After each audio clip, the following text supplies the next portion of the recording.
ਸਤਨਾਮ ਸ਼੍ਰੀ ਵਾਹਿਗੁਰੂ। ਗੁਰੂ ਨਾਨਕ ਦੇਵ ਜੀ, ਭਾਈ ਬਾਲਾ ਜੀ, ਭਾਈ ਮਰਦਾਨਾ ਜੀ ਕਾफ़ੀ ਦੇਰ ਤੋਂ ਇੱਕ ਜੰਗਲ ਵਿੱਚ ਚੱਲਦੇ ਜਾ ਰਹੇ ਸੀ। ਕਾफ़ੀ ਮੀਲ ਜੰਗਲ ਵਿੱਚ ਚੱਲਣ ਤੋਂ ਬਾਅਦ ਗੁਰੂ ਜੀ ਇੱਕ ਦਰਖਤ ਹੇਠਾਂ ਬੈਠ ਗਏ। ਉਹਨਾਂ ਦੇ ਮਨ ਵਿੱਚ ਵਿਚਾਰ ਆਇਆ। ਉਹਨਾਂ ਨੇ ਮਰਦਾਨੇ ਦੇ ਮਨ ਨੂੰ ਭਰਮਾਇਆ। ਗੁਰੂ ਜੀ ਦੇ ਕੌਤਕ ਨਿਰਾਲੇ ਸੀ। ਜਦੋਂ ਵੀ ਉਹਨਾਂ ਨੇ ਕਿਸੇ ਵਿਅਕਤੀ ਜਾਂ ਰਾਖਸ਼ ਦਾ ਕਲਿਆਣ ਜਾਂ ਨਾਸ਼ ਕਰਨਾ ਹੁੰਦਾ, ਉਹ ਮਰਦਾਨੇ ਦੀ ਕਦੇ ਭੁੱਖ ਤੇਜ਼ ਕਰ ਦਿੰਦੇ, ਕਦੇ ਉਹਦੀ ਪਿਆਸ ਵਧਾ ਦਿੰਦੇ ਤੇ ਕਦੇ ਉਹਦਾ ਮਨ ਆਪਣੇ ਘਰ ਨੂੰ ਜਾਣ ਦੇ ਲਈ ਉਤਾਵਲਾ ਕਰ ਦਿੰਦੇ। ਭਾਈ ਮਰਦਾਨਾ ਜੀ ਗੁਰੂ ਜੀ ਨੂੰ ਆ ਕੇ ਕਹਿਣ ਲੱਗੇ ਕਿ ਮੈਂ ਆਪਣੇ ਘਰ ਜਾਣਾ ਚਾਹੁੰਦਾ ਹਾਂ। ਹੇ ਗੁਰੂ ਜੀ, ਹੁਣ ਮੈਂ ਤੁਹਾਡੇ ਨਾਲ ਅੱਗੇ ਨਹੀਂ ਜਾਵਾਂਗਾ, ਤੁਹਾਡੀ ਆਗਿਆ ਲੈ ਕੇ ਪਿਛਾਂਹ ਹੀ ਮੁੜ ਜਾਵਾਂਗਾ। ਹੁਣ ਮੈਂ ਆਪਣੇ ਘਰ ਜਾਣਾ ਚਾਹੁੰਦਾ ਹਾਂ। ਮੇਰਾ ਘਰ ਵਾਲਿਆਂ ਨੂੰ ਮਿਲਣ ਨੂੰ ਬਹੁਤ ਜ਼ਿਆਦਾ ਜੀ ਕਰ ਰਿਹਾ ਹੈ। ਤਾਂ ਗੁਰੂ ਜੀ ਨੇ ਮਰਦਾਨੇ ਨੂੰ ਕਿਹਾ ਕਿ ਤੂੰ ਨਾ ਜਾ, ਰਾਹ ਵਿੱਚ ਬਹੁਤ ਜ਼ਿਆਦਾ ਬਲਾਵਾਂ ਰਹਿੰਦੀਆਂ ਨੇ, ਕਿਤੇ ਤੂੰ ਕਿਸੇ ਮੁਸੀਬਤ ਵਿੱਚ ਨਾ ਫਸ ਜਾਵੀਂ। ਤੂੰ ਆਪਣਾ ਮਨ ਉਦਾਸ ਕਿਉਂ ਕੀਤਾ ਹੈ? ਸਾਡੇ ਨਾਲ ਰਹਿਣ ਵਿੱਚ ਤੈਨੂੰ ਕੋਈ ਕਸ਼ਟ ਹੈ? ਸਾਰੀ ਧਰਤੀ ਦੀ ਸੈਰ ਕਰ, ਖੁਸ਼ੀਆਂ ਮਾਣ ਤੇ ਸਾਡੇ ਨਾਲ ਹੀ ਰਹਿ। ਗੁਰੂ ਜੀ ਨੇ ਉਸ ਨੂੰ ਸਮਝਾਇਆ, ਪਰ ਉਹ ਕੋਈ ਵੀ ਗੱਲ ਨਾ ਮੰਨਿਆ ਤੇ ਆਪਣੇ ਨਿੱਜੀ ਪਰਿਵਾਰ ਨੂੰ ਮਿਲਣ ਦੇ ਲਈ ਉਤਾਵਲਾ ਹੋਣ ਲੱਗਾ ਤੇ ਗੁਰੂ ਜੀ ਨੂੰ ਕਹਿਣ ਲੱਗਾ ਕਿ ਤੁਸੀਂ ਮੈਨੂੰ ਆਗਿਆ ਦਿਓ, ਮੈਂ ਜਾਣਾ ਚਾਹੁੰਦਾ ਹਾਂ। ਤੇ ਫਿਰ ਭਾਈ ਬਾਲਾ ਜੀ ਨੇ ਵੀ ਮਰਦਾਨੇ ਨੂੰ ਬਹੁਤ ਸਮਝਾਇਆ, ਪਰ ਉਹ ਨਾ ਮੰਨਿਆ ਤੇ ਬੇਨਤੀ ਕਰਕੇ ਗੁਰੂ ਜੀ ਤੋਂ ਆਗਿਆ ਲੈ ਲਈ। ਮਰਦਾਨਾ ਗੁਰੂ ਜੀ ਤੋਂ ਆਗਿਆ ਪਾ ਕੇ ਬਹੁਤ ਖੁਸ਼ ਹੋਇਆ ਤੇ ਆਪਣੇ ਨਿੱਜੀ ਪਰਿਵਾਰ ਨੂੰ ਮਿਲਣ ਦੇ ਲਈ ਪਿੱਛੇ ਨੂੰ ਚੱਲ ਪਿਆ। ਫਿਰ ਗੁਰੂ ਜੀ ਉੱਥੇ ਜੰਗਲ ਵਿੱਚ ਉਸੇ ਜਗ੍ਹਾ ਹੀ ਬੈਠ ਗਏ, ਅੱਗੇ ਇੱਕ ਕਦਮ ਵੀ ਨਹੀਂ ਵਧੇ ਤੇ ਉੱਥੇ ਹੀ ਰਾਤ ਗੁਜ਼ਾਰਨ ਵਾਸਤੇ ਰੁਕ ਗਏ। ਮਰਦਾਨੇ ਦੇ ਮਨ ਵਿੱਚ ਆਪਣੇ ਪਰਿਵਾਰ ਵਾਸਤੇ ਬਹੁਤ ਜ਼ਿਆਦਾ ਪਿਆਰ ਵਧਿਆ ਸੀ। ਉਹ ਵਾਪਸ ਚੱਲ ਪਿਆ ਸੀ। ਇੱਕ ਦਿਨ ਜੰਗਲ ਵਿੱਚ ਚੱਲਣ ਤੋਂ ਬਾਅਦ ਉਹ ਸੰਘਣੇ ਜੰਗਲ ਵਿੱਚ ਚਲਾ ਗਿਆ। ਉੱਥੇ ਇੱਕ ਬਹੁਤ ਭਿਆਨਕ ਰਾਖਸ਼ ਰਹਿੰਦਾ ਸੀ ਜਿਸ ਦਾ ਨਾਮ ਕੌਡਾ ਸੀ। ਉਹ ਲੋਕਾਂ ਨੂੰ ਫੜ ਕੇ ਤੇਲ ਦੇ ਕੜਾਹੇ ਵਿੱਚ ਤਲ ਕੇ ਖਾ ਜਾਂਦਾ ਸੀ। ਉਹ ਇੱਕ ਆਦਮਖੋਰ ਸੀ। ਜਦੋਂ ਮਰਦਾਨਾ ਉਸ ਸੰਘਣੇ ਜੰਗਲ ਵਿੱਚੋਂ ਲੰਘਣ ਲੱਗਾ ਤਾਂ ਕੌਡੇ ਰਾਖਸ਼ ਨੇ ਮਰਦਾਨੇ ਨੂੰ ਫੜ ਲਿਆ ਤੇ ਫੜ ਕੇ ਆਪਣੇ ਘਰ ਲੈ ਗਿਆ। ਮਰਦਾਨੇ ਦਾ ਸਰੀਰ ਕੰਬਣ ਲੱਗਾ ਤੇ ਚਿਹਰਾ ਪੀਲਾ ਪੈ ਗਿਆ। ਉੱਥੇ ਬਹੁਤ ਭਿਆਨਕ ਤੇ ਸੰਘਣਾ ਜੰਗਲ ਸੀ। ਹੁਣ ਮਰਦਾਨਾ ਧੀਰਜ ਖੋ ਬੈਠਾ ਸੀ, ਕਿਉਂਕਿ ਉਸ ਨੂੰ ਕੋਈ ਹੋਰ ਇਨਸਾਨ ਵੀ ਨਹੀਂ ਦਿਸਿਆ ਸੀ। ਉਸ ਨੂੰ ਲੱਗਣ ਲੱਗਾ ਕਿ ਹੁਣ ਉਹ ਕਿਸੇ ਵੀ ਤਰੀਕੇ ਬਚ ਨਹੀਂ ਸਕਦਾ। ਉਹ ਮਨ ਵਿੱਚ ਪਛਤਾਵਾ ਕਰ ਰਿਹਾ ਸੀ ਕਿ ਉਸਨੇ ਗੁਰੂ ਜੀ ਦੀ ਗੱਲ ਕਿਉਂ ਨਹੀਂ ਮੰਨੀ। ਉਹ ਆਪਣੀ ਕਰਨੀ ਤੇ ਪਛਤਾਉਣ ਲੱਗਾ ਤੇ ਡਰਦਾ ਡਰਦਾ ਮਨ ਵਿੱਚ ਗੁਰੂ ਦਾ ਨਾਮ ਧਿਆਉਣ ਲੱਗਾ। ਉਹਨਾਂ ਦਾ ਧਿਆਨ ਧਰ ਕੇ ਉਹਨਾਂ ਦਾ ਨਾਮ ਜਪ ਰਿਹਾ ਸੀ ਤੇ ਮਨ ਹੀ ਮਨ ਗੁਰੂ ਜੀ ਨੂੰ ਅਰਦਾਸ ਕਰ ਰਿਹਾ ਸੀ ਕਿ ਗੁਰੂ ਜੀ, ਇੱਕ ਵਾਰ ਮੈਨੂੰ ਤੁਸੀਂ ਇਸ ਰਾਖਸ਼ ਤੋਂ ਬਚਾ ਲਵੋ, ਫਿਰ ਦੁਬਾਰਾ ਮੈਂ ਤੁਹਾਡੇ ਬਚਨਾਂ ਦੀ ਉਲੰਘਣਾ ਨਹੀਂ ਕਰਾਂਗਾ, ਤੁਹਾਡੇ ਬਚਨਾਂ ਨੂੰ ਕਦੇ ਨਹੀਂ ਮੋੜਾਂਗਾ। ਮੇਰੇ ਸਤਿਗੁਰ, ਮੇਰੇ ਤੇ ਮਿਹਰ ਕਰ, ਮੈਨੂੰ ਬਚਾ ਲੈ, ਮੇਰੀ ਰੱਖਿਆ ਕਰ। ਪਰ ਗੁਰੂ ਜੀ ਤਾਂ ਸਭ ਜਾਣ ਸੀ। ਤਾਂ ਫਿਰ ਗੁਰੂ ਜੀ ਨੇ ਭਾਈ ਬਾਲਾ ਜੀ ਨੂੰ ਕਿਹਾ ਕਿ ਰਾਖਸ਼ ਨੇ ਮਰਦਾਨੇ ਨੂੰ ਫੜ ਲਿਆ ਹੈ ਤੇ ਉਸ ਨੂੰ ਤੇਲ ਵਿੱਚ ਤਲ ਕੇ ਖਾ ਜਾਵੇਗਾ। ਤਾਂ ਫਿਰ ਭਾਈ ਬਾਲਾ ਜੀ ਨੇ ਗੁਰੂ ਜੀ ਨੂੰ ਕਿਹਾ ਕਿ ਮਰਦਾਨੇ ਨੂੰ ਤਾਂ ਸਜ਼ਾ ਮਿਲਣੀ ਹੀ ਸੀ। ਉਸਨੇ ਤੁਹਾਡੇ ਬਚਨਾਂ ਦੀ ਉਲੰਘਣਾ ਜੋ ਕੀਤੀ, ਤੁਹਾਡੇ ਬਚਨਾਂ ਨੂੰ ਮੋੜਿਆ, ਉਸ ਨੂੰ ਤਾਂ ਇਹਦਾ ਫਲ ਮਿਲਣਾ ਹੀ ਸੀ। ਤੁਹਾਡਾ ਬਚਨ ਖਾਲੀ ਨਹੀਂ ਜਾਂਦਾ। ਤੁਹਾਡੀ ਆਗਿਆ ਦੇ ਅਨੁਸਾਰ ਤਾਂ ਇਹ ਤਿੰਨੋਂ ਲੋਕ ਚੱਲਦੇ ਨੇ। ਤੁਸੀਂ ਤਾਂ ਉਹਨੂੰ ਬਹੁਤ ਰੋਕਿਆ ਸੀ, ਪਰ ਉਹ ਮੂਰਖ ਮੰਨਿਆ ਹੀ ਨਹੀਂ। ਉਹ ਆਪਣੇ ਨਿੱਜੀ ਪਰਿਵਾਰ ਦੇ ਮੋਹ ਵਿੱਚ ਫਸ ਗਿਆ ਸੀ। ਗੁਰੂ ਜੀ ਨੇ ਭਾਈ ਬਾਲਾ ਜੀ ਨੂੰ ਕਿਹਾ ਕਿ ਛੇਤੀ ਚੱਲੋ, ਉਸ ਨੂੰ ਜਾ ਕੇ ਛੁਡਾਈਏ। ਸਾਨੂੰ ਉਸ ਨਾਲ ਹਜੇ ਬਹੁਤ ਕੰਮ ਹਨ, ਸਾਨੂੰ ਉਸ ਦੀ ਬਹੁਤ ਲੋੜ ਹੈ। ਤਾਂ ਫਿਰ ਭਾਈ ਬਾਲਾ ਜੀ ਗੁਰੂ ਜੀ ਦੇ ਨਾਲ ਚੱਲ ਪਏ। ਫਿਰ ਭਾਈ ਬਾਲਾ ਜੀ ਨੇ ਗੁਰੂ ਜੀ ਨੂੰ ਪੁੱਛਿਆ ਕਿ ਉਸ ਰਾਖਸ਼ ਦਾ ਟਿਕਾਣਾ ਇੱਥੋਂ ਕਿੰਨੀ ਦੂਰ ਹੈ ਜਿੱਥੇ ਉਸਨੇ ਮਰਦਾਨੇ ਨੂੰ ਫੜ ਕੇ ਰੱਖਿਆ ਹੈ। ਉਹ ਸਾਡੇ ਪਹੁੰਚਣ ਤੋਂ ਪਹਿਲਾਂ ਕਿਤੇ ਮਰਦਾਨੇ ਨੂੰ ਖਾ ਹੀ ਨਾ ਜਾਵੇ, ਸਾਨੂੰ ਦੇਰ ਹੋ ਗਈ ਤਾਂ। ਗੁਰੂ ਜੀ ਨੇ ਕਿਹਾ, ਜ਼ਿਆਦਾ ਦੂਰ ਨਹੀਂ, ਇੱਥੋਂ ਨੇੜੇ ਹੀ ਹੈ, ਬਸ 11 ਕੁ ਕੋਹ 'ਤੇ ਹੈ। ਇਸ ਤਰ੍ਹਾਂ ਕਹਿ ਕੇ ਗੁਰੂ ਜੀ ਨੇ ਬਾਲਾ ਜੀ ਦਾ ਹੱਥ ਫੜਿਆ ਤੇ ਇੱਕ ਪਲ ਦੇ ਵਿੱਚ ਉਹ ਉੱਥੇ ਪਹੁੰਚ ਗਏ ਜਿੱਥੇ ਮਰਦਾਨੇ ਨੂੰ ਰਾਖਸ਼ ਨੇ ਫੜ ਕੇ ਰੱਖਿਆ ਸੀ। ਗੁਰੂ ਜੀ ਨੇ ਜਾ ਕੇ ਦੇਖਿਆ ਕਿ ਮਰਦਾਨੇ ਨੂੰ ਰੱਸਿਆਂ ਦੇ ਨਾਲ ਬੰਨ੍ਹਿਆ ਹੋਇਆ ਹੈ। ਜਦੋਂ ਗੁਰੂ ਜੀ ਰਾਖਸ਼ ਦੇ ਘਰ ਗਏ ਤਾਂ ਰਾਖਸ਼ ਘਰ ਨਹੀਂ ਸੀ। ਫਿਰ ਮਰਦਾਨੇ ਨੂੰ ਗੁਰੂ ਜੀ ਨੇ ਦੇਖਿਆ ਤੇ ਫਿਰ ਕਿਹਾ ਕਿ ਤੂੰ ਇੱਥੇ ਕਿਉਂ ਬੈਠਾ ਹੈ, ਅਜੇ ਤੱਕ ਘਰ ਨਹੀਂ ਗਿਆ? ਤੇ ਫਿਰ ਗੁਰੂ ਜੀ ਦੀ ਗੱਲ ਸੁਣ ਕੇ ਮਰਦਾਨਾ ਸ਼ਰਮਿੰਦਾ ਹੋ ਗਿਆ ਤੇ ਸਿਰ ਨੀਵਾਂ ਕਰ ਲਿਆ ਤੇ ਕੁਝ ਨਾ ਬੋਲਿਆ ਤੇ ਦਿਲ ਤੋਂ ਬਹੁਤ ਖੁਸ਼ ਹੋਇਆ ਕਿ ਗੁਰੂ ਜੀ ਉਸ ਨੂੰ ਬਚਾਉਣ ਦੇ ਲਈ ਆ ਗਏ ਨੇ। ਫਿਰ ਗੁਰੂ ਜੀ ਨੇ ਦੇਖਿਆ ਕਿ ਤੇਲ ਦਾ ਕੜਾਹਾ ਧਰਿਆ ਹੋਇਆ ਹੈ ਤੇ ਤੇਲ ਗਰਮ ਹੋ ਰਿਹਾ ਹੈ, ਜਿਸ ਵਿੱਚ ਮਰਦਾਨੇ ਨੂੰ ਪਾ ਕੇ ਰਾਖਸ਼ ਤਲ ਕੇ ਖਾ ਜਾਵੇਗਾ। ਗੁਰੂ ਜੀ ਨੇ ਕਿਹਾ ਕਿ ਰਾਖਸ਼ ਆਉਣ ਵਾਲਾ ਹੈ, ਉਸ ਨੂੰ ਅਸੀਂ ਦਿਖਾਈ ਨਾ ਦਈਏ, ਉਹ ਕੀ ਕਰਦਾ ਹੈ ਇਹ ਦੇਖੀਏ।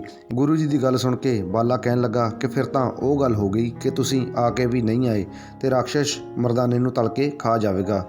ਪਹਿਲਾਂ ਤੁਸੀਂ ਕੁਛ ਇਸ ਤਰ੍ਹਾਂ ਕਰੋ ਕਿ ਮਰਦਾਨੇ ਦਾ ਛੁਟਕਾਰਾ ਹੋ ਜਾਵੇ, ਜਿਸ ਨਾਲ ਇਸ ਨੂੰ ਕੋਈ ਵੀ ਹਾਨੀ ਨਾ ਹੋਵੇ। ਗੁਰੂ ਜੀ ਨੇ ਭਾਈ ਬਾਲਾ ਜੀ ਨੂੰ ਕਿਹਾ ਕਿ ਤੂੰ ਤਮਾਸ਼ਾ ਦੇਖ, ਜੋ ਕਰਤਾਰ ਆਪਣੀ ਰਜ਼ਾ ਵਿੱਚ ਦਿਖਾ ਰਿਹਾ ਹੈ। ਤਾਂ ਫਿਰ ਰਾਖਸ਼ ਆ ਗਿਆ। ਗੁਰੂ ਜੀ ਤੇ ਭਾਈ ਬਾਲਾ ਜੀ ਉਸ ਨੂੰ ਦਿਖਾਈ ਨਹੀਂ ਦੇ ਰਹੇ ਸੀ, ਪਰ ਮਰਦਾਨਾ ਉਸ ਨੂੰ ਦੇਖ ਰਿਹਾ ਸੀ। ਜਦੋਂ ਤੇਲ ਪੂਰਾ ਤਪ ਗਿਆ ਤਾਂ ਰਾਖਸ਼ ਨੇ ਮਰਦਾਨੇ ਨੂੰ ਚੱਕ ਕੇ ਤੇਲ ਦੇ ਕੜਾਹੇ ਵਿੱਚ ਸੁੱਟ ਦਿੱਤਾ। ਤਾਂ ਮਰਦਾਨਾ ਰੌਲਾ ਪਾਉਣ ਲੱਗਾ, ਬਚਾਓ ਬਚਾਓ ਗੁਰੂ ਜੀ, ਮੇਰੀ ਰੱਖਿਆ ਕਰੋ। ਮਰਦਾਨੇ ਦੇ ਤੇਲ ਦੇ ਕੜਾਹੇ ਵਿੱਚ ਡਿੱਗਦੇ ਹੀ ਤੇਲ ਤਪਣ ਦੀ ਬਜਾਏ ਠੰਡਾ ਹੋ ਗਿਆ, ਜਿਵੇਂ ਅੱਗ ਦਾ ਸੇਕ ਸਿਆਲ ਦੇ ਠੰਡੇ ਪਾਣੀ ਨੂੰ ਛੂਹ ਨਾ ਸਕਿਆ ਹੋਵੇ। ਤਾਂ ਫਿਰ ਆਪਣਾ ਸਰੂਪ ਗੁਰੂ ਜੀ ਨੇ ਰਾਖਸ਼ ਨੂੰ ਦਿਖਾਇਆ। ਰਾਖਸ਼ ਗੁਰੂ ਜੀ ਨੂੰ ਦੇਖ ਕੇ ਬੋਲਿਆ ਕਿ ਤੁਸੀਂ ਕੌਣ ਹੋ, ਕਿੱਥੋਂ ਚੱਲ ਕੇ ਆਏ ਹੋ? ਤੁਸੀਂ ਇਸ ਜਗ੍ਹਾ ਤੇ ਕਿਵੇਂ ਪਹੁੰਚੇ? ਤੁਹਾਨੂੰ ਇਸ ਜਗ੍ਹਾ ਦਾ ਪਤਾ ਕਿਹਨੇ ਦਿੱਤਾ ਹੈ? ਤੁਸੀਂ ਕੌਣ ਹੋ ਜਿਸ ਨੇ ਇਸ ਤਪਦੇ ਕੜਾਹੇ ਨੂੰ ਠੰਡਾ ਕਰ ਦਿੱਤਾ ਹੈ? ਤਾਂ ਗੁਰੂ ਜੀ ਨੇ ਪ੍ਰਸੰਨ ਹੋ ਕੇ ਇਹ ਬਚਨ ਫਰਮਾਏ ਕਿ ਹੇ ਕੌਡੇ ਰਾਖਸ਼, ਹੁਣ ਤੂੰ ਇਸ ਨੂੰ ਖਾ ਲੈ, ਇਹ ਤੇਰਾ ਖਾਣਾ ਹੈ। ਹੁਣ ਤੂੰ ਇਸ ਨੂੰ ਖਾਣ ਵਿੱਚ ਦੇਰ ਨਾ ਕਰ, ਤੂੰ ਬਿਨਾਂ ਤਲੇ ਹੀ ਇਸ ਨੂੰ ਖਾ ਲੈ, ਇਹ ਤੇਰਾ ਭੋਜਨ ਹੈ। ਇਹ ਸੁਣ ਕੇ ਰਾਖਸ਼ ਬਹੁਤ ਹੈਰਾਨ ਹੋਇਆ ਤੇ ਬੋਲਿਆ ਕਿ ਤੁਸੀਂ ਮੇਰਾ ਨਾਮ ਕਿਸ ਤਰ੍ਹਾਂ ਜਾਣਦੇ ਹੋ? ਮੈਂ ਤਾਂ ਤੁਹਾਨੂੰ ਪਹਿਲਾਂ ਨਹੀਂ ਦੇਖਿਆ, ਤੁਸੀਂ ਮੈਨੂੰ ਕਦੇ ਨਹੀਂ ਮਿਲੇ, ਮੈਂ ਤੁਹਾਨੂੰ ਨਹੀਂ ਜਾਣਦਾ, ਮੈਂ ਤਾਂ ਤੁਹਾਨੂੰ ਪਹਿਲੀ ਵਾਰ ਹੀ ਮਿਲ ਰਿਹਾ ਹਾਂ। ਗੁਰੂ ਜੀ ਦੇ ਦਰਸ਼ਨ ਕਰਕੇ ਕੌਡੇ ਦੇ ਸ਼ਰਾਬ ਦਾ ਪ੍ਰਭਾਵ ਘਟ ਗਿਆ ਤੇ ਉਸ ਨੂੰ ਆਪਣਾ ਪਿਛਲਾ ਜਨਮ ਯਾਦ ਆਉਣ ਲੱਗਾ। ਉਸ ਨੂੰ ਗਿਆਨ ਹੋ ਗਿਆ, ਉਸ ਨੂੰ ਆਪਣੇ ਆਪ ਦੀ ਸੋਝੀ ਹੋਣ ਲੱਗੀ। ਫਿਰ ਉਹ ਆਪਣਾ ਨਿੱਜੀ ਸ਼ੀਸ਼ਾ ਚੱਕ ਕੇ ਲਿਆਇਆ ਤੇ ਗੁਰੂ ਜੀ ਦੇ ਅਕਸ ਨੂੰ ਦੇਖਣ ਲੱਗਾ। ਜਦੋਂ ਗੁਰੂ ਜੀ ਦਾ ਅਕਸ ਸ਼ੀਸ਼ੇ ਵਿੱਚ ਦੇਖਿਆ ਤਾਂ ਉਸ ਨੂੰ ਬਿਲਕੁਲ ਸਾਫ਼ ਦਿਖਾਈ ਦਿੱਤਾ। ਗੁਰੂ ਜੀ ਦੇ ਨੂਰਾਨੀ ਸਰੂਪ ਦੇ ਦਰਸ਼ਨ ਕਰਕੇ ਉਹ ਉਹਨਾਂ ਦੇ ਚਰਨਾਂ ਵਿੱਚ ਡਿੱਗ ਪਿਆ ਤੇ ਆਪਣੀ ਕਰਨੀ ਤੇ ਸ਼ਰਮਿੰਦਾ ਹੋਣ ਲੱਗਾ ਤੇ ਉਹਨਾਂ ਤੋਂ ਮੁਆਫ਼ੀ ਮੰਗਣ ਲੱਗਾ। ਫਿਰ ਗੁਰੂ ਜੀ ਨੇ ਉਸ ਨੂੰ ਆਪਣੇ ਚਰਨਾਂ ਵਿੱਚ ਉਠਾਇਆ ਤੇ ਉਸ ਨੂੰ ਕਿਹਾ ਕਿ ਸਾਨੂੰ ਆਪਣੀ ਸਾਰੀ ਕਹਾਣੀ ਦੱਸ। ਤਾਂ ਫਿਰ ਰਾਖਸ਼ ਕਹਿਣ ਲੱਗਾ ਕਿ ਪਹਿਲਾਂ ਤੁਸੀਂ ਮੈਨੂੰ ਆਗਿਆ ਦਿਓ, ਮੈਂ ਜੰਗਲ ਵਿੱਚੋਂ ਜਾ ਕੇ ਤੁਹਾਡੇ ਲਈ ਖਾਣ ਦੇ ਲਈ ਕੁਝ ਮਿੱਠੇ ਫਲ ਲੈ ਕੇ ਆਵਾਂ। ਤੇ ਫਿਰ ਗੁਰੂ ਜੀ ਦੀ ਆਗਿਆ ਨਾਲ ਉਹ ਜੰਗਲ ਵਿੱਚ ਗਿਆ ਤੇ ਮਿੱਠੇ ਮਿੱਠੇ ਫਲ ਲਿਆ ਕੇ ਗੁਰੂ ਜੀ ਨੂੰ ਭੇਟ ਕੀਤੇ। ਫਿਰ ਗੁਰੂ ਜੀ ਨੇ ਉਹਨਾਂ ਫਲਾਂ ਉੱਤੇ ਆਪਣੀ ਦ੍ਰਿਸ਼ਟੀ ਪਾਈ ਤੇ ਕੌਡੇ ਨੂੰ ਕਿਹਾ ਕਿ ਪਹਿਲਾਂ ਤੂੰ ਕੁਝ ਫਲ ਖਾ ਤੇ ਆਪਣੀ ਭੁੱਖ ਨੂੰ ਸ਼ਾਂਤ ਕਰ ਤੇ ਫਿਰ ਸਾਨੂੰ ਆਪਣੀ ਸਾਰੀ ਕਹਾਣੀ ਸੁਣਾ। ਜਦੋਂ ਕੌਡੇ ਨੇ ਇੱਕ ਫਲ ਚੱਕਿਆ ਤੇ ਆਪਣੇ ਮੂੰਹ ਵਿੱਚ ਪਾਇਆ ਤਾਂ ਉਸ ਦੀ ਦੇਹ ਪਲਟ ਗਈ। ਉਹ ਮਾਨਵ ਰੂਪ ਵਿੱਚ ਆ ਗਿਆ ਤੇ ਦੇਵਤੇ ਦਾ ਰੂਪ ਧਾਰਨ ਕਰਕੇ ਗੁਰੂ ਜੀ ਨੂੰ ਨਮਸਕਾਰ ਕਰਨ ਲੱਗਾ। ਗੁਰੂ ਜੀ ਦੇ ਚਰਨਾਂ ਵਿੱਚ ਨਮਨ ਕੀਤਾ ਤੇ ਫਿਰ ਗੁਰੂ ਜੀ ਨੂੰ ਆਪਣੇ ਪਿਛਲੇ ਜਨਮ ਬਾਰੇ ਦੱਸਣ ਲੱਗਾ। ਕਹਿਣ ਲੱਗਾ ਕਿ ਪਿਛਲੇ ਜਨਮ ਵਿੱਚ ਮੈਂ ਇੱਕ ਬ੍ਰਾਹਮਣ ਦੇ ਘਰ ਪੈਦਾ ਹੋਇਆ ਸੀ। ਮੈਨੂੰ ਵਿੱਦਿਆ ਪੜ੍ਹ ਕੇ ਬਹੁਤ ਹੰਕਾਰ ਹੋ ਗਿਆ। ਇੱਕ ਦਿਨ ਮੇਰੇ ਗੁਰੂ ਜੀ ਸਹਿਜ ਸੁਭਾਅ ਮੇਰੇ ਘਰ ਆਏ ਤੇ ਮੈਂ ਆਪਣੇ ਗਰੂਰ ਵਿੱਚ ਉਹਨਾਂ ਦਾ ਸਨਮਾਨ ਨਹੀਂ ਕੀਤਾ, ਆਪਣੇ ਆਸਣ 'ਤੇ ਹੀ ਬੈਠਾ ਰਿਹਾ।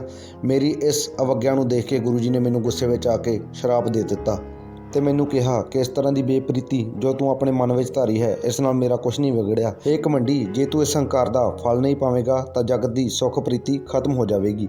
ਇਸ ਲਈ ਤੂੰ ਰਾਖਸ਼ ਤਨ ਪਾ ਕੇ ਕੁਕਰਮ ਕਰ। ਇਸ ਤਰ੍ਹਾਂ ਗੁਰੂ ਜੀ ਦੇ ਸ਼ਰਾਪ ਨੂੰ ਸੁਣ ਕੇ ਮੈਂ ਬਹੁਤ ਹੀ ਭੈਭੀਤ ਹੋ ਗਿਆ ਤੇ ਉਹਨਾਂ ਦੇ ਚਰਨਾਂ ਵਿੱਚ ਡਿੱਗ ਕੇ ਮਾਫ਼ੀ ਮੰਗਣ ਲੱਗਾ ਤੇ ਕਹਿਣ ਲੱਗਾ ਕਿ ਤੁਸੀਂ ਮੈਨੂੰ ਇੱਕ ਛੋਟੀ ਜਿਹੀ ਗਲਤੀ ਦੇ ਬਦਲੇ ਮੈਨੂੰ ਰਾਖਸ਼ ਕਰ ਦਿੱਤਾ ਹੈ। ਮੈਨੂੰ ਮੇਰੇ ਗੁਮਾਨ ਦੀ ਐਡੀ ਵੱਡੀ ਸਜ਼ਾ ਦਿੱਤੀ ਹੈ। ਮੈਂ ਕਦੋਂ ਤੱਕ ਇਹ ਦੁੱਖ ਭੋਗਾਂਗਾ? ਕਿਰਪਾ ਕਰਕੇ ਇਸ ਬਾਰੇ ਵੀ ਮੈਨੂੰ ਜ਼ਰੂਰ ਦੱਸੋ। ਤਾਂ ਫਿਰ ਗੁਰੂ ਜੀ ਨੇ ਕਿਹਾ ਕਿ ਇੱਕ ਓਮਕਾਰ ਗੁਰੂ ਨਾਨਕ ਦੇਵ ਜੀ ਅਵਤਾਰ ਧਾਰਨਗੇ, ਉਹਨਾਂ ਨੂੰ ਮਿਲ ਕੇ ਉਹਨਾਂ ਦੇ ਦਰਸ਼ਨ ਕਰਕੇ ਹੀ ਤੇਰਾ ਸ਼ਰਾਪ ਖਤਮ ਹੋਵੇਗਾ, ਉਹਨਾਂ ਨੂੰ ਮਿਲ ਕੇ ਹੀ ਤੇਰਾ ਉਧਾਰ ਹੋਵੇਗਾ, ਤੇਰਾ ਕਲਿਆਣ ਹੋਵੇਗਾ। ਤਾਂ ਫਿਰ ਮੈਂ ਗੁਰੂ ਜੀ ਨੂੰ ਕਿਹਾ ਕਿ ਮੈਂ ਉਹਨਾਂ ਨੂੰ ਪਹਿਚਾਣਾਂਗਾ ਕਿਵੇਂ? ਕਿਰਪਾ ਕਰਕੇ ਮੈਨੂੰ ਇਸ ਬਾਰੇ ਵੀ ਜ਼ਰੂਰ ਦੱਸੋ। ਤਾਂ ਫਿਰ ਗੁਰੂ ਜੀ ਨੇ ਮੈਨੂੰ ਇੱਕ ਸ਼ੀਸ਼ਾ ਦਿੱਤਾ ਤੇ ਕਿਹਾ ਕਿ ਇਸ ਸ਼ੀਸ਼ੇ ਵਿੱਚ ਜਿਸ ਇਨਸਾਨ ਦਾ ਵੀ ਅਕਸ ਪਵੇਗਾ ਤਾਂ ਤੂੰ ਸਮਝ ਜਾਵੀਂ ਕਿ ਉਹ ਗੁਰੂ ਜੀ ਦਾ ਹੀ ਇੱਕ ਅਵਤਾਰ ਹੈ। ਜੋ ਰੂਹ ਮਨੁੱਖ ਦੇ ਪਾਉਂਦੀ ਹੈ ਉਹਨਾਂ ਦੇ ਅਕਸ ਸ਼ੀਸ਼ੇ ਵਿੱਚ ਨਹੀਂ ਦਿਖਾਈ ਦੇਣਗੇ, ਸਿਰਫ ਗੁਰੂ ਜੀ ਦਾ ਹੀ ਚਿਹਰਾ ਦਿਖਾਈ ਦੇਵੇਗਾ। ਤਾਂ ਫਿਰ ਗੁਰੂ ਜੀ ਤੋਂ ਇਹ ਸ਼ੀਸ਼ਾ ਲੈ ਕੇ ਮੈਂ ਇਸ ਜੰਗਲ ਵਿੱਚ ਆ ਗਿਆ ਤੇ ਉਦੋਂ ਤੋਂ ਹੀ ਮੈਂ ਇਹ ਜੂਨ ਭੋਗ ਰਿਹਾ ਹਾਂ। ਤੇ ਮੈਂ ਉਦੋਂ ਤੋਂ ਹੀ ਬਹੁਤ ਮਨੁੱਖ ਘੇਰ ਘੇਰ ਕੇ ਲਿਆਂਦੇ ਹਨ ਤੇ ਸ਼ੀਸ਼ੇ ਵਿੱਚ ਦੇਖੇ ਹਨ, ਜਿਨ੍ਹਾਂ ਦੇ ਚਿਹਰੇ ਸੂਰ, ਕੁੱਤੇ, ਪੰਛੀ ਆਦਿ ਵਰਗੇ ਦਿਖਾਈ ਦਿੱਤੇ। ਪਹਿਲੀ ਵਾਰ ਤੁਹਾਡਾ ਨੂਰਾਨੀ ਤੇ ਇਨਸਾਨੀ ਚਿਹਰਾ ਇਸ ਵਿੱਚ ਦਿਖਾਈ ਦਿੱਤਾ ਹੈ, ਜਿਸ ਨੂੰ ਪਰਖ ਕੇ ਮੇਰਾ ਸ਼ਰਾਪ ਖਤਮ ਹੋ ਗਿਆ ਹੈ। ਬਸ ਇਹੀ ਮੇਰੀ ਕਹਾਣੀ ਹੈ। ਹੇ ਪ੍ਰਭੂ ਜੀ, ਹੁਣ ਤੁਸੀਂ ਮੈਨੂੰ ਆਗਿਆ ਦਿਓ, ਮੈਂ ਬੈਕੁੰਠ ਜਾਵਾਂ ਤੇ ਉੱਥੇ ਸੁੱਖ ਪਾਵਾਂ। ਉਹ ਦੇਵਤੇ ਦਾ ਸਰੀਰ ਧਾਰ ਕੇ ਨਮਸਕਾਰ ਕਰਕੇ ਉੱਥੋਂ ਚਲਾ ਗਿਆ। ਮਰਦਾਨੇ ਨੇ ਇਹ ਸਾਰਾ ਕੌਤਕ ਆਪਣੇ ਅੱਖੀਂ ਦੇਖਿਆ ਤੇ ਫਿਰ ਗੁਰੂ ਜੀ ਦੇ ਚਰਨਾਂ ਵਿੱਚ ਡਿੱਗ ਕੇ ਨਮਨ ਕਰਨ ਲੱਗਾ ਤੇ ਗੁਰੂ ਜੀ ਨੂੰ ਕਹਿਣ ਲੱਗਾ ਕਿ ਤੁਸੀਂ ਇਸ ਸ਼ੀਸ਼ੇ ਨੂੰ ਆਪਣੇ ਕੋਲ ਰੱਖ ਲਓ, ਇਹ ਬਹੁਤ ਅਦਭੁਤ ਹੈ।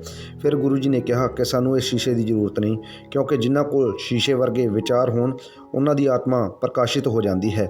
ਇਸ ਲਈ ਉਹਨਾਂ ਵਿਚਾਰਾਂ ਨੂੰ ਆਪਣੇ ਨਾਲ ਰੱਖੋ, ਵਹਿਮਾਂ ਭਰਮਾਂ ਨੂੰ ਕੱਢੋ ਤੇ ਨਾਮ ਜਪੋ, ਸਦਾ ਆਨੰਦ ਮਾਣੋ ਤੇ ਖੁਸ਼ ਰਹੋ, ਵਾਹਿਗੁਰੂ ਦੀ ਰਜ਼ਾ ਵਿੱਚ ਰਹੋ ਤੇ ਆਪਣੀ ਜ਼ਿੰਦਗੀ ਵਿੱਚ ਹਮੇਸ਼ਾ ਹੀ ਤਰੱਕੀਆਂ ਹਾਸਲ ਕਰੋ। ਸੋ ਦੋਸਤੋ, ਤੁਹਾਨੂੰ ਵੀਡੀਓ ਕਿਸ ਤਰ੍ਹਾਂ ਦੀ ਲੱਗੀ ਕਮੈਂਟ ਕਰਕੇ ਜ਼ਰੂਰ ਦੱਸਿਓ। ਜੇ ਚੰਗੀ ਲੱਗੀ ਤਾਂ ਅੱਗੇ ਸ਼ੇਅਰ ਵੀ ਜ਼ਰੂਰ ਕਰਿਓ। ਜਲਦੀ ਮਿਲਦੇ ਹਾਂ ਇੱਕ ਨਵੀਂ ਮੋਟੀਵੇਸ਼ਨਲ ਵੀਡੀਓ ਦੇ ਨਾਲ। ਤਦ ਤੱਕ ਲਈ ਧੰਨਵਾਦ।